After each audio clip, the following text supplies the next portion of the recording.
y varies directly as x। तो इस statement को पढ़ते ही दिमाग में क्या आना चाहिए?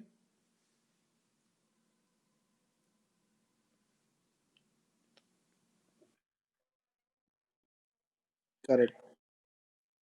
तो जैसे इसको देखोगे तुम्हारे दिमाग में ये आ जाना चाहिए कि y is directly proportional to x, इतना लिख लेना चाहिए। And when x equals to 6 y equals to 24। तो इसके आगे हमको नेक्स्ट स्टेप पता है कि हम लोग इसको लिख सकते हैं y इक्वल्स टू के एक्स। अब ये कांस्टेंट अभी हमको पता नहीं है कि कांस्टेंट की वैल्यू क्या है, लेकिन इन्होंने एक इंस्टेंस दिया हुआ है। क्या कह रहे हैं ये लोग? ये क्वेश्चन कह रहा है कि जब x की वैल्यू 6 होगी उस केस में y की वैल्यू 24 होगी। यानी कि अगर हम y की जगह 24 रखें और x की जगह 6 रखें तो ये इक्वल होना चाहिए। तो इसको अगर हम लोग सॉल्व करेंगे तो k की वैल्यू क्या मिलेगी हमें? 4। तो अब हमारे पास जो ये वाली इक्वेशन है ये आ गई y इक्वल्स टू 4x। अब क्वेश्चन में क्या कह रहा है? What is the value of y when x equals to 5। तो x की वैल्यू अगर हम 5 रखेंगे तो y की वैल्यू क्या हो जाएगी? 20 हो जाएगी। तो बस ऐसे ही सॉल्व करना है। तो सबसे पहले ये रिलेशनशिप बनानी है, फिर क्वेश्चन में कोई ना कोई इंस्टेंस दिया होगा, ठीक है, उस इंस्टेंस को यूज करके कांस्टेंट की वैल्यू निकालनी है, और फिर उस कांस्टेंट को रख के एक नई इक्वेशन मतलब फाइनल इक्वेशन आ जाएगी। फिर जो भी क्वेश्चन में पूछा गया है वो निकाल लेना है। So these are the 3 steps to solve questions of variation. Second question, 19th question, इसको देखो। क्वेश्चन कह रहा है the value of a diamond varies directly as the square of its weight. तो इस स्टेटमेंट को पढ़ते ही हम लोग क्या लिख सकते हैं?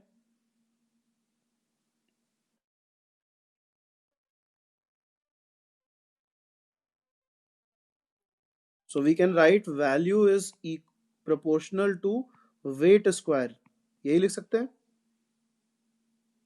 करेक्ट, जो शैलजा ने लिखा।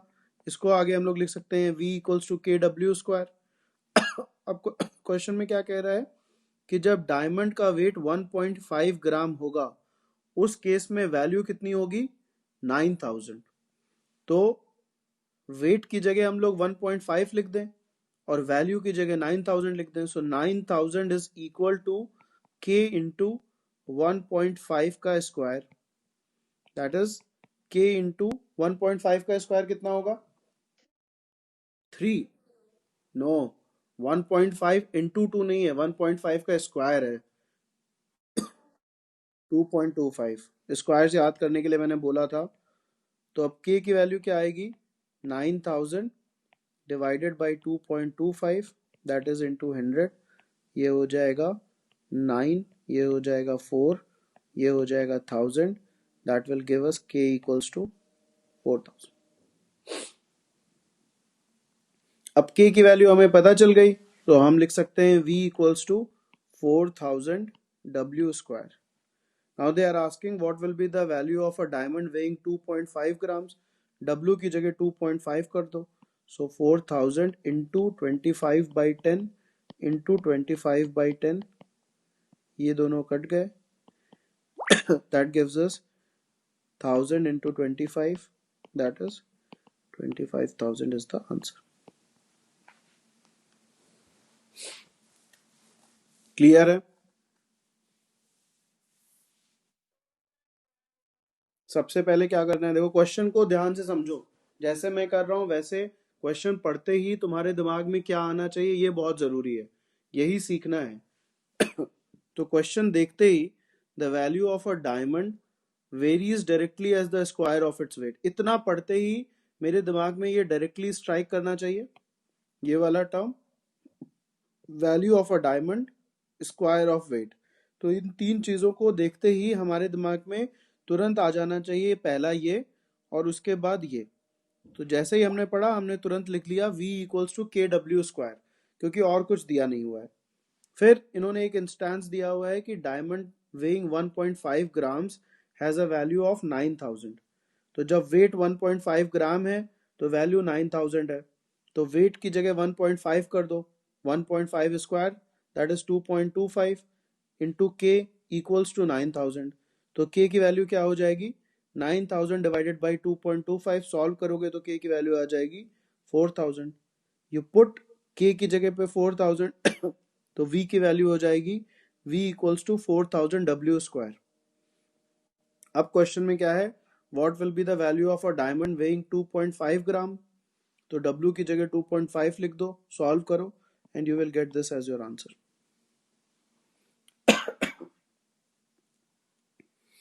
अभी क्लियर है सबको?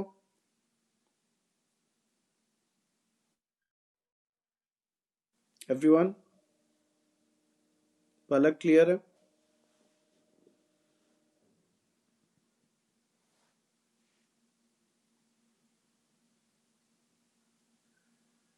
देवेश, अर्जिता, श्रीराम, शिवम, सबा, प्रियांशु।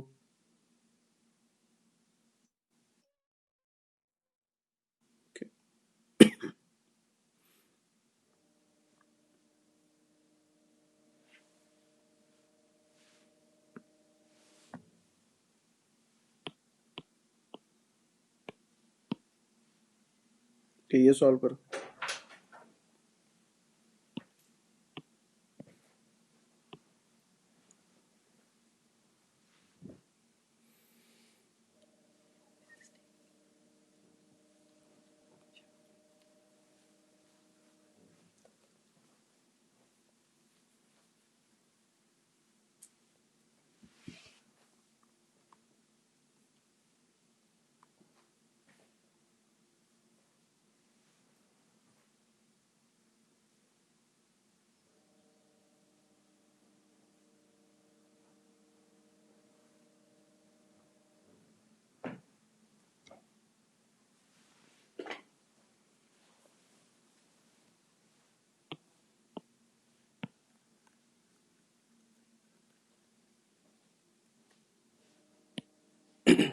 आंसर्स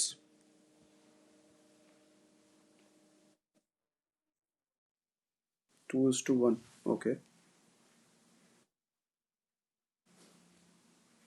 देवेश नहीं हुआ?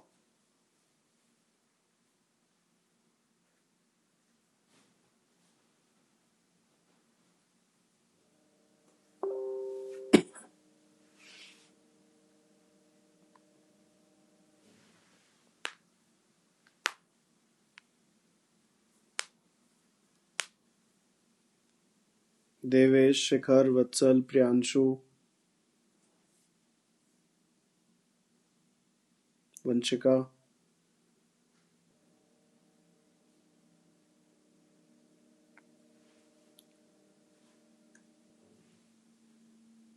Okay okay, let's see it. तो देखो, कुछ डिफिकल्ट नहीं है, बस ध्यान से देखो। अरिथमेटिक बहुत सिंपल है, बहुत इजी है। सिर्फ वर्ड्स को नंबर्स में कन्वर्ट करना है, सिर्फ इतना ही करना है। अल्फाबेटिकल लैंग्वेज को न्यूमेरिकल लैंग्वेज में कन्वर्ट करना है। क्या लिखा हुआ है, the volume of a sphere is directly proportional to the cube of its radius. तो क्या क्या हमें पता चल रहा है, volume of a sphere directly cube of radius. तो शिखर, यहाँ पे हम क्या लिख सकते हैं इन तीन चीजों को देख के?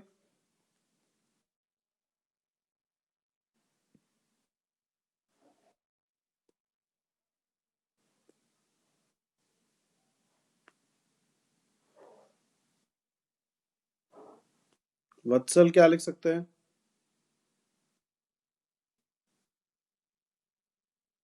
देवेश?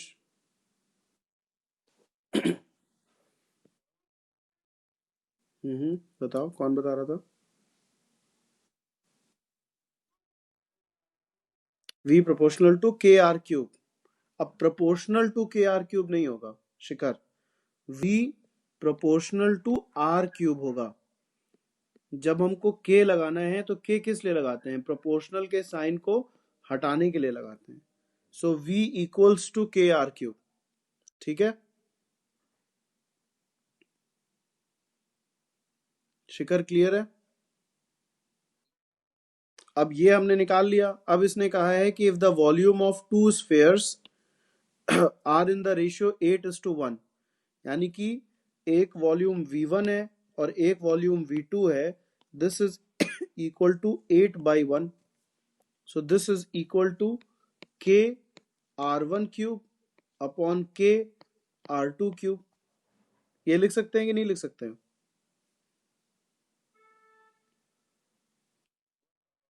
K और K कट जाएगा, तो R1 अपॉन R2 क्या होगा? 8/1, 1/3, that is 2/1. So ratio of radii of two spheres is 2:1. That's your answer.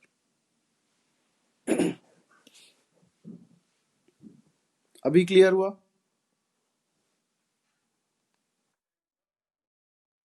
बाकी सबको? आरजू क्लियर हुआ?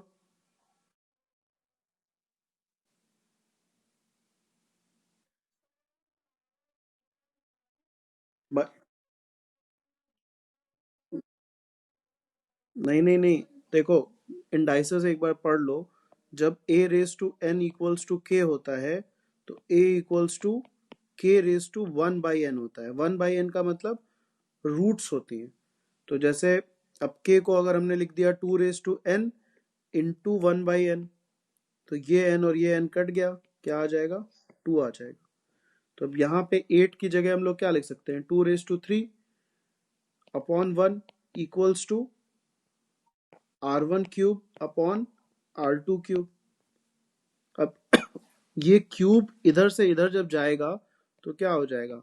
R1 upon R2 equals to 2 raise to 3 into 1/3 and 1 raise to 1/3. अब 1 raise to anything is 1 only, तो ये तो 1 ही हो जाएगा. और ये 3 और 3 कट जाएगा, तो ये 2 हो जाएगा. तो आंसर क्या हो गया? 2/1.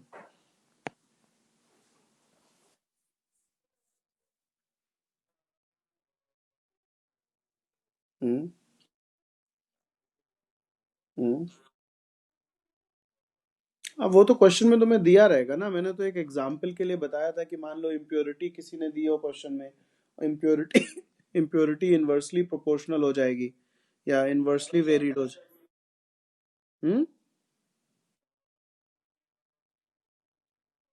नहीं नहीं, ऐसा कोई जबरदस्ती नहीं है.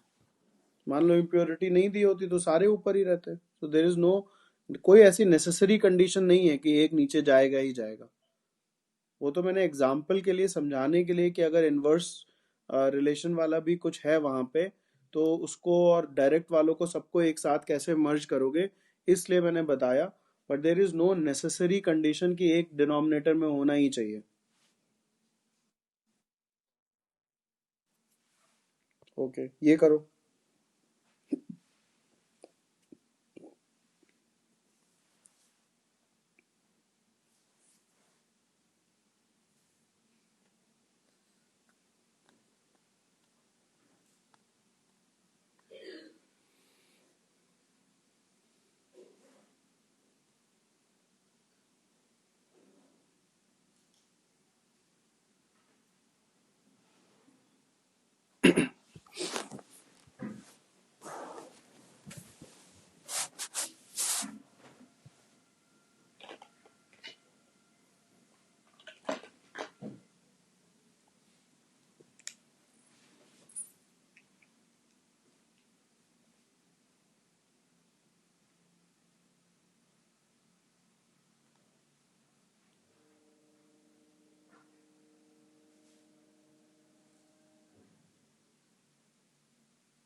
किसी का हुआ?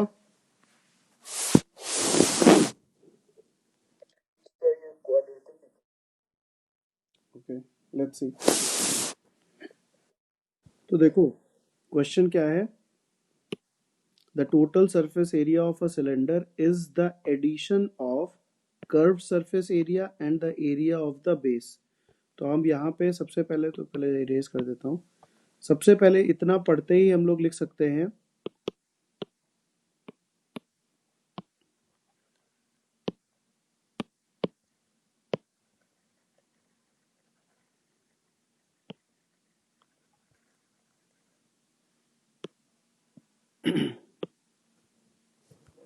इतना पढ़ते ही हम लोग क्या लिख सकते हैं कि टोटल सरफेस एरिया जो है वो है curve surface area.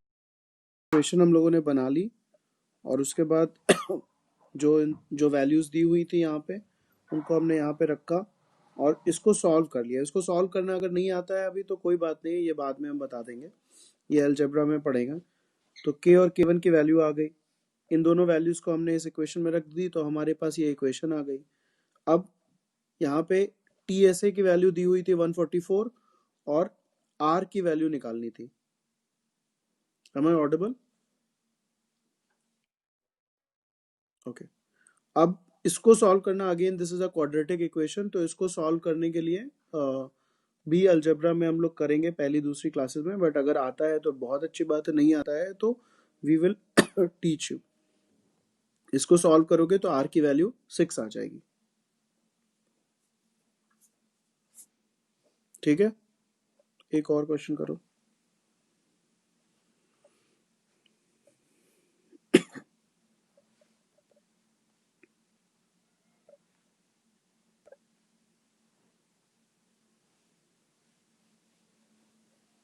Solve this one, 23।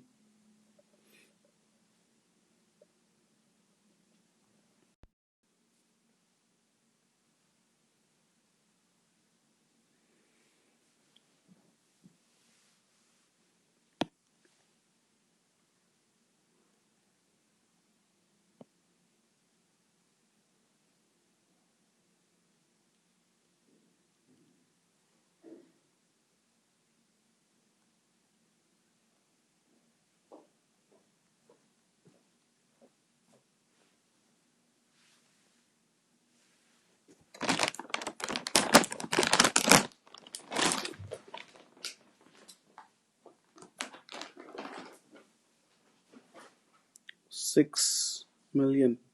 Okay okay,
let's solve it. Devesh, Shikhar, तुम लोग से नहीं हो रहा क्या? एक भी आंसर नहीं आ रहा तुम्हारे। प्रियांशु, क्या दिया हुआ देखो, the cost per kilogram of rice varies inversely with the square of the quantity of rice produced. तो क्या है, कॉस्ट पर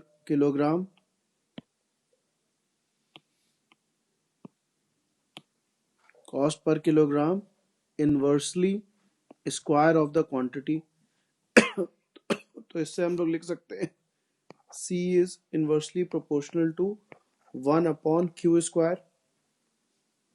अब इसको हम लोग प्रोपोर्शनल को इक्वल में कन्वर्ट करने के लिए क्या करेंगे, C equals to K by Q square. क्या दिया हुआ है, when 7 million tons of rice was produced its cost was rupees 36 per kilogram। तो 36 equals to K by 7 million, यानी कि 7 into 7 million square. So K equals to 36 into 7 into 7 into million square. How much was the production in the year when the cost was 49। तो जब cost 49 होगा, K की value हो जाएगी 36 into 7 into 7 upon quantity का square. ये और ये कट जाएगा, तो Q की वैल्यू क्या हो जाएगी, 6 million. And that is the answer.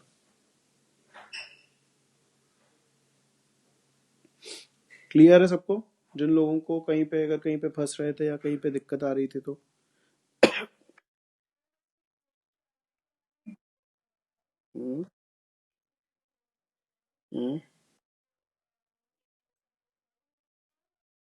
Compulsory मतलब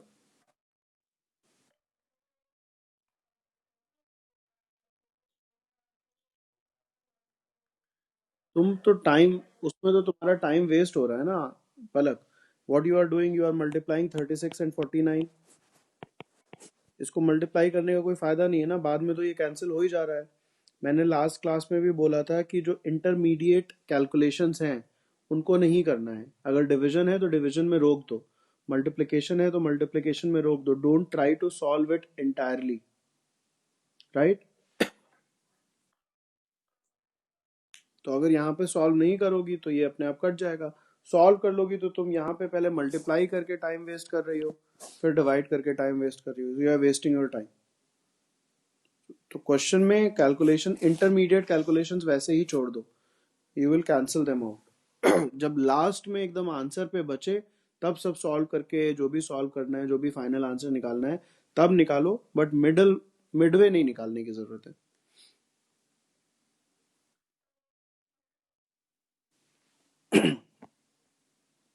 ओके 25th करो।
Answer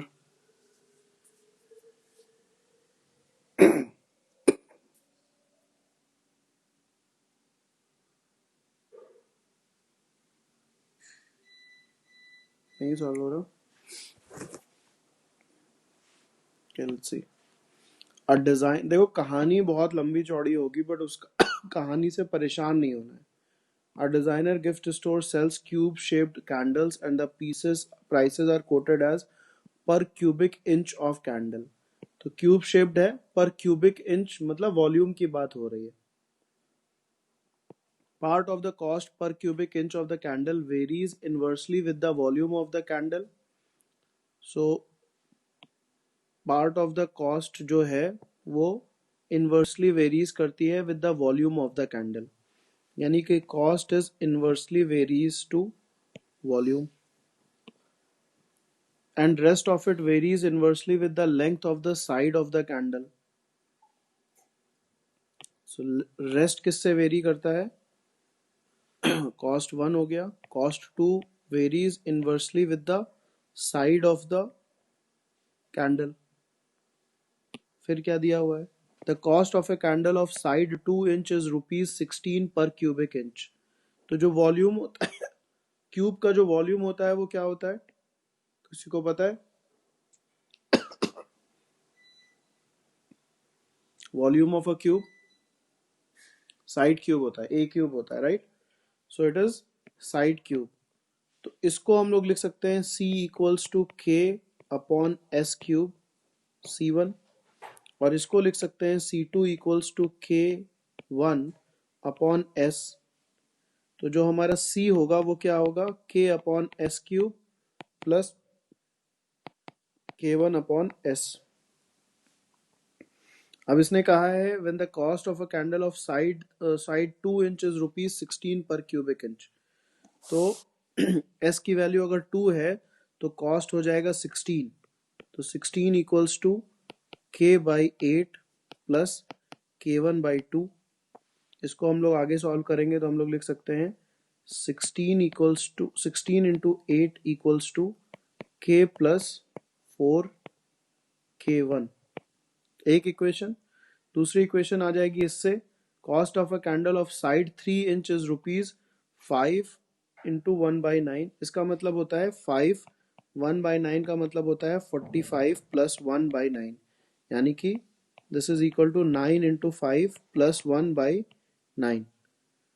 so this is 46/9 is equal to K into K divided by 3 है तो 27 प्लस के बाई 3।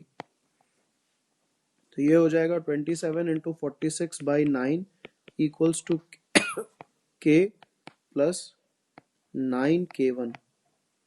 ये और ये सॉल्व हो जाएगा तो ये हो जाएगा 3 इंटू 46 इक्वल्स टू के प्लस 9K1, और यहाँ से हमें मिल रहा है 8 इंटू 16 इक्वल्स टू के प्लस 4K1।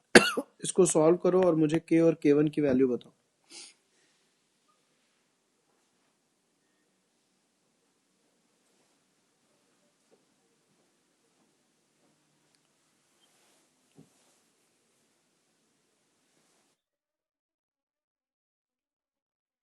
ए क्यूब है ना, साइड क्यूब है, साइड की वैल्यू 3 इंच है, सो 3 क्यूब क्या होगा?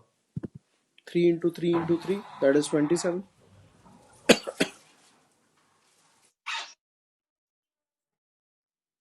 यहाँ पे मैंने डिनोमिनेटर को सेम किया तो यहाँ पे 4 इंटू 2 होगा और यहाँ पे भी 4 हो जाएगा। उसी तरीके से यहाँ पे 9 इंटू 3 हो जाएगा और यहाँ पे भी 9 हो जाएगा। फिर ये 27 पूरा का पूरा इधर चला आया और उसी तरीके से ये पूरा का पूरा 8 इधर चला आया।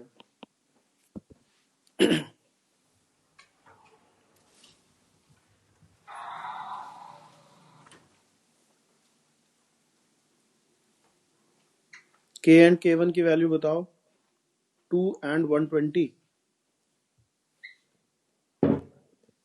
के की वैल्यू 2 है और K1 की वैल्यू 120 है, यही आ रहा है प्रज्ञा? यही आ रहा है सबका? तो अब हमारे पास जो इक्वेशन है, हाँ K1 2 है, K1 2 है, ओके। तो अब हमारे पास C की वैल्यू हो जाएगी 120 by S cube plus 2 by S, और यहाँ पे इसने पूछा है what is the cost for a side 4 inch. तो s की वैल्यू 4 है, तो ये हो जाएगा 120 अपॉन 4 इंटू 4 इंटू 4 प्लस 2/4, ये हो 30, ये हो जाएगा 15, so it is 15/8 plus 4/8, that is 19/8.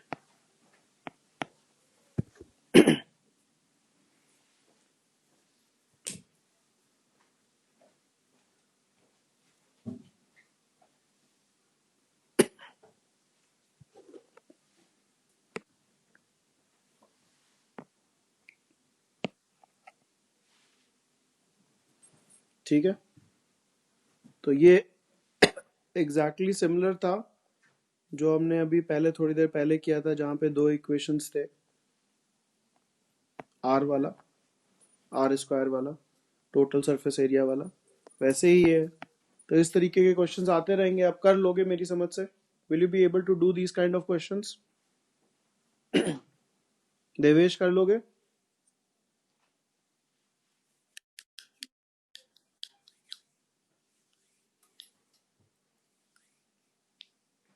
Devesh, हो जाएगा? गुड।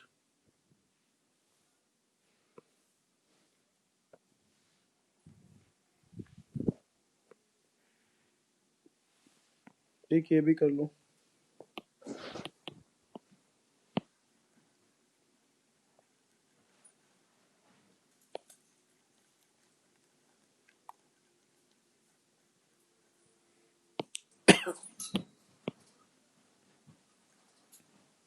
Solve this.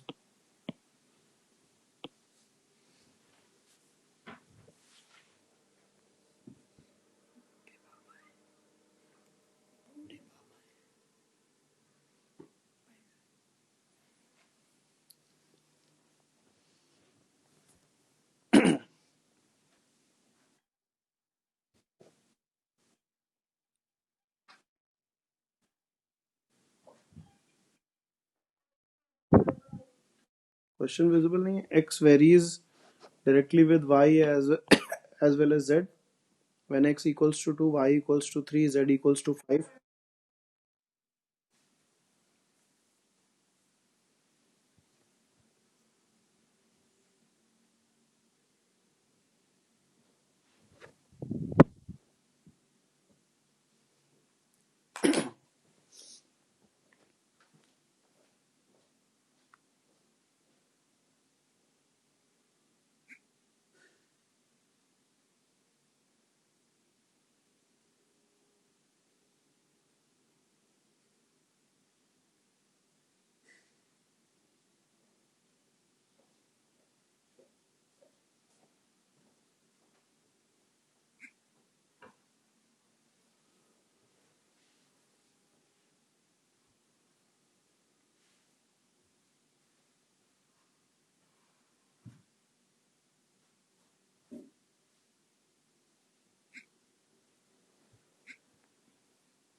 तीन।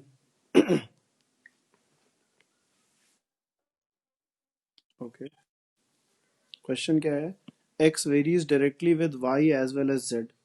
तो हमारे पास आ गया x varies with y, x varies with z। तो इनको दोनों को हम मर्ज करके लिख सकते हैं, x is varies with y into z और x equals to K Y Z. अब x equals to 2, y equals to 3 और z इक्वल्स टू 5 पे है, तो x की जगह 2 कर दिया, k, y की जगह 3 और z की जगह 5, That gives us k equals to 2 by 3 into 5. निकालना क्या है? What is the value of x when y equals to 9 and z equals to 15?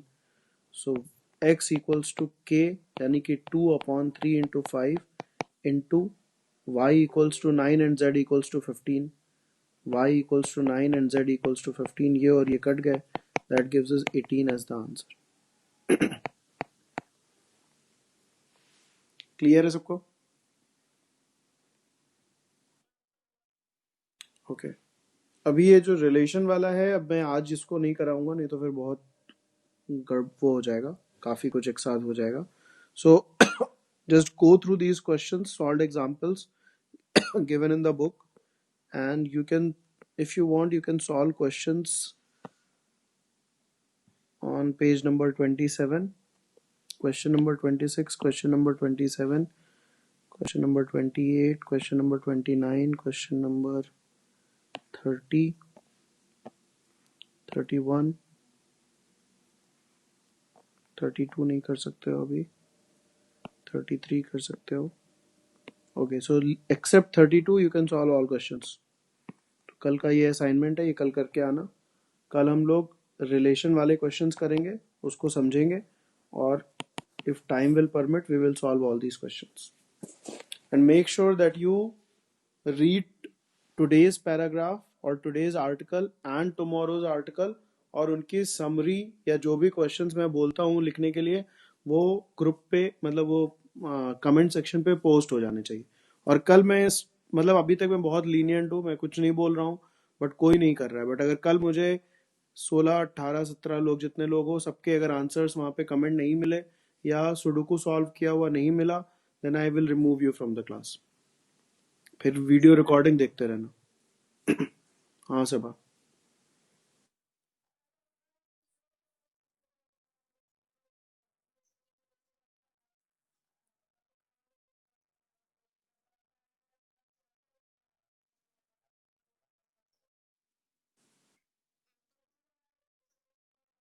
देखता हूँ मैं, कर दूंगा, शेयर कर दूंगा, देखता हूँ. ठीक है.